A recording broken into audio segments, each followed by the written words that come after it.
What is up everyone, Flatline here, and today I am excited to be showing you how to restart the Elixir Factory in the northern section of Hernand in Crimson Desert. Now, if you're anything like myself, you've more than likely stumbled upon the Arborea Castle via exploration, and most of you have probably noticed there's purple items on the map when you're over here, and you'll pick those up and they'll give you clues on how to restore the factory.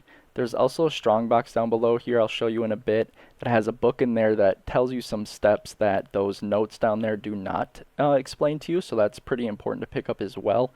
But the important part, and why some of you might be watching this video now, is because you might not be getting any like quest rewards or a cutscene upon completing all the steps. You'll see the elixirs moving down the machine and you might be wondering, well, what the heck is going on? Why am I not getting any rewards?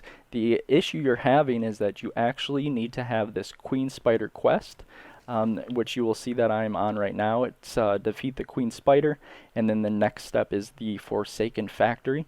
So you might want to actually save this video and come back to it until you have unlocked this quest. Once you have this quest, I like to access the Queen via the top section of this tower.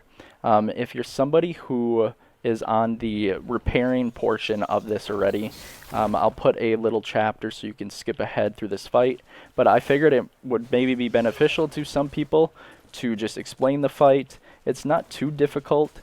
I like to run down on this lower section early on and get rid of a lot of these cobwebs, because as you can see, they will slow your character down. Little spiders are going to spawn on the floor. You kind of just want to avoid them and not get stuck on the spider webs like I am right now. You'll notice that when those spiders get close to you, they will actually explode and do some decent damage. You're basically just delaying for the spider, the big spider, the queen spider, to come down to the bottom section of this arena so that you can actually fight it. And then you will notice at some point, depending on if you can do enough damage to her or not, she will actually go back up on the wall. I think we might be able to potentially one-phase her here. You can pretty much, if you got the right gear, just kind of brute force it like I'm doing right now. Otherwise, you might have to pay a little more attention to some of those mechanics. When she's triggering that big explosion that you just saw happen there, you're going to want to kind of start sprinting out of the way, get ready to dodge, and then just keep moving from those little spiders that are on the ground.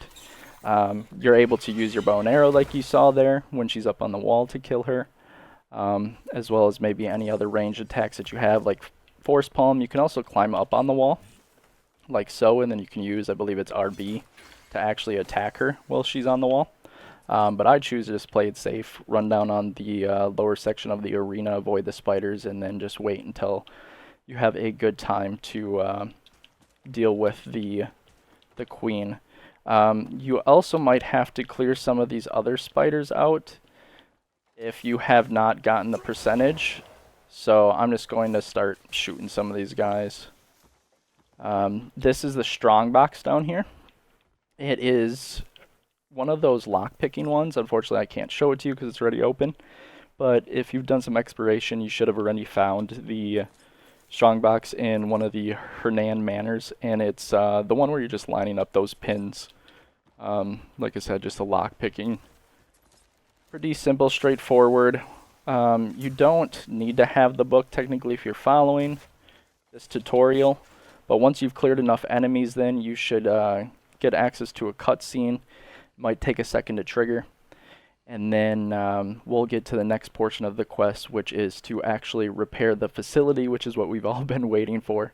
I know I have, at least. I was really looking forward to finally getting to do this and seeing what this is all about, what we get access to as quest rewards. So once you have gotten through that cutscene, you will respawn in the lower section. Not the bottom section, but the lower section of this castle. We'll make our way down through this bottom portion and to this front side here.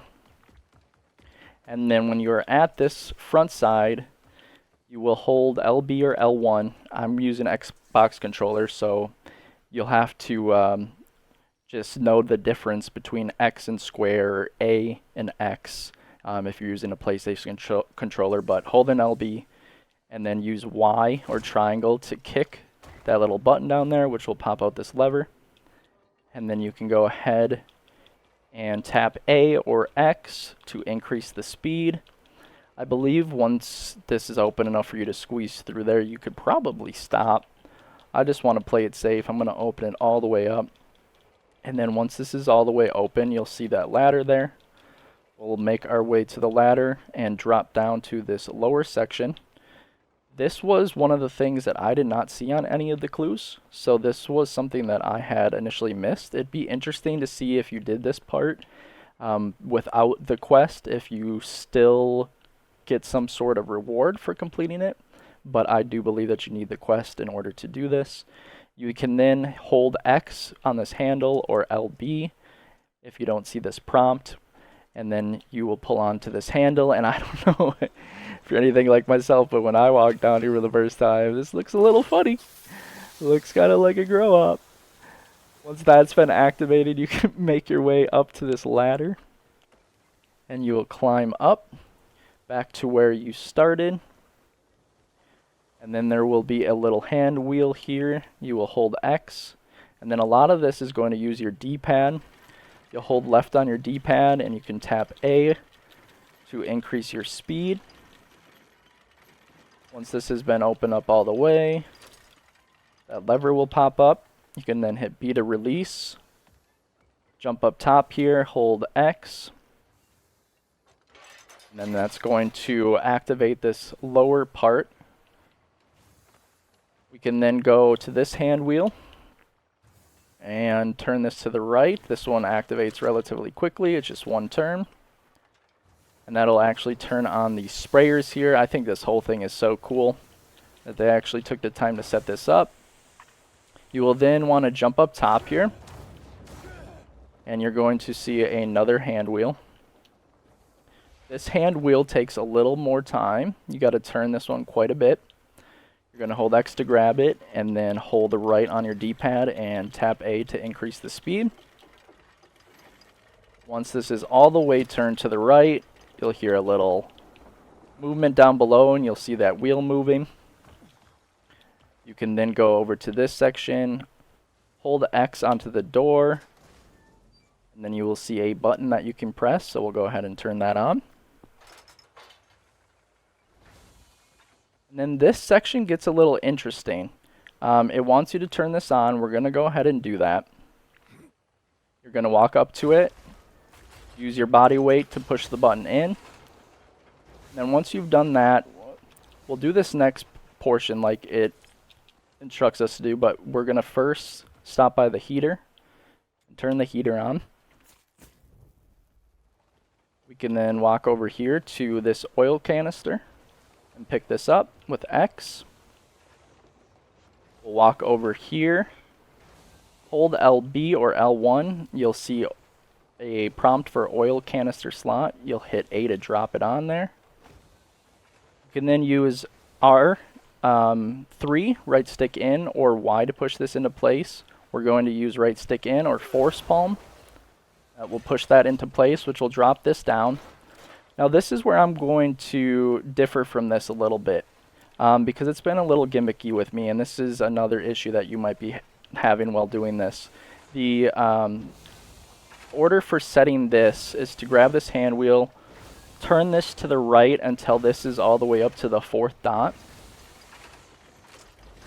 and then we'll go to this other hand wheel and use left on the D-pad to turn this one down to the 1st dot. And that will give us a 4-to-1 ratio. 4 yellow, 1, 2, 3, 4, and 1 red.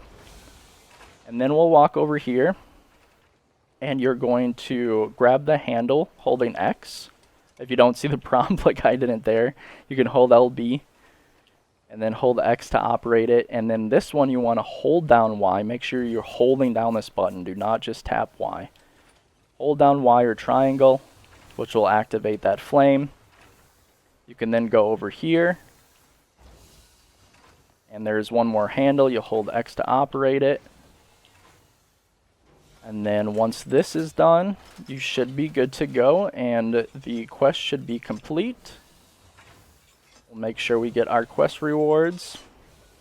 You'll also notice this part of the machine starts to move over here, which is really, really cool. And you are now officially making elixirs. So you have produced the perfect elixir. I think it's so cool how you can actually see them coming out of there. You can head over here then. And it looks like you have one more thing you need to do. You got to go down below to where you opened up this little section. And then you will see some of this, what looks like fertilizer. And if you take this out of here holding X, you're now good to go. Taken the fertilizer sprayer, killed the queen, and reactivated the Elixir Factory. I really hope this video helped you guys. If it did, please make sure to leave a like. It helps me out a bunch. Leave a comment if you enjoyed doing this quest as much as I did. Let me know how you feel about Crimson Desert as well. I think it's 10 out of 10. It's one of my favorite games of all time. Let me know how much fun you're having, and subscribe to see more future content. Thank you so much for watching. Peace out.